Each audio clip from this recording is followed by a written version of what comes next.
Good evening, how are you? I'm good, how are you? All right, I'm going to be asking you questions regarding your nosocomial wounds inside of your nursing facility.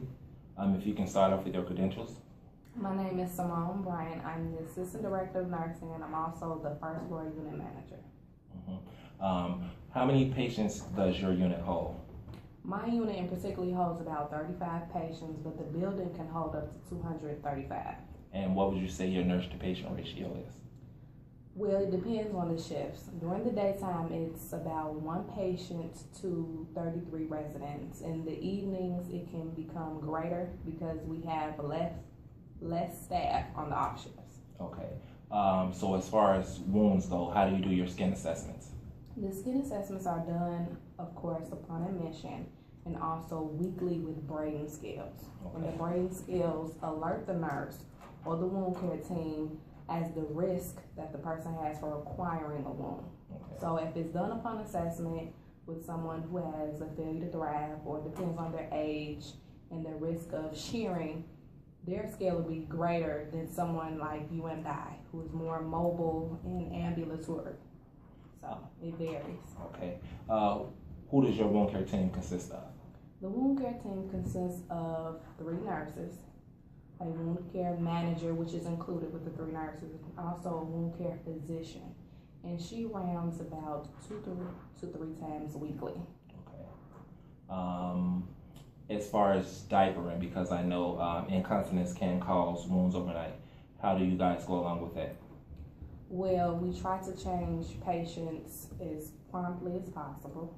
We also try to make sure that there are things in place to where the resident is fitted according to their size for their diapers.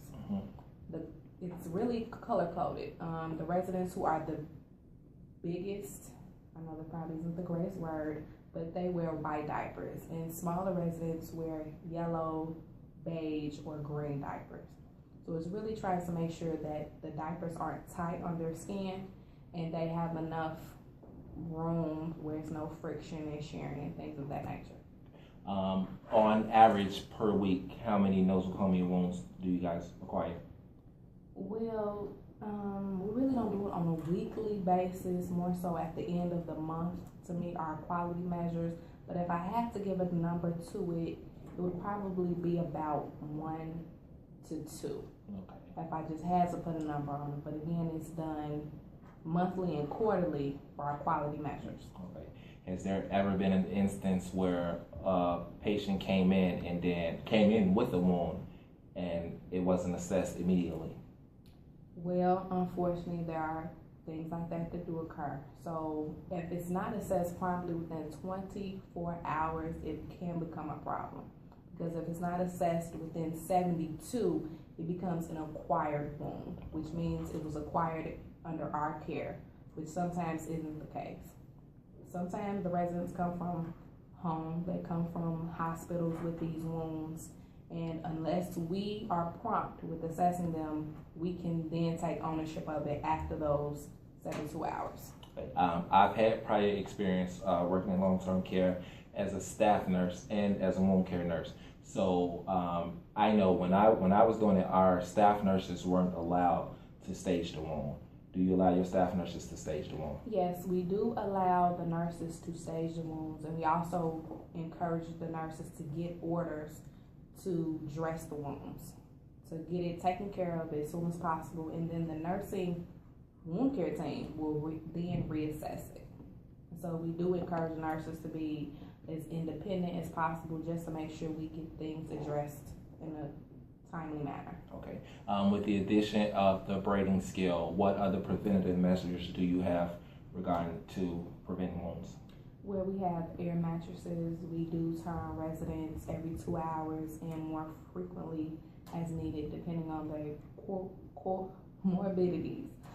We also have Juven, Prostat, which are nutritional supplements. We also have the dietary tech and dietitian come in and assess those residents for their nutritional needs. Okay.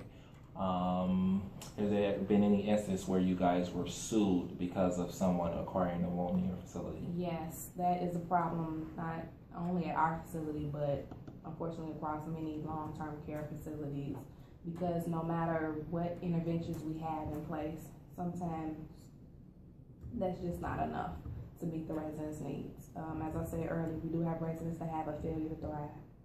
Some residents have Kennedy ulcers, which are ulcers that grow rapidly because of their declining nature. So some things we just can't avoid, but as long as we note that we have these interventions in place, then there's not much that can be said of us being negligent because we did what any prudent nurse would do in our situation.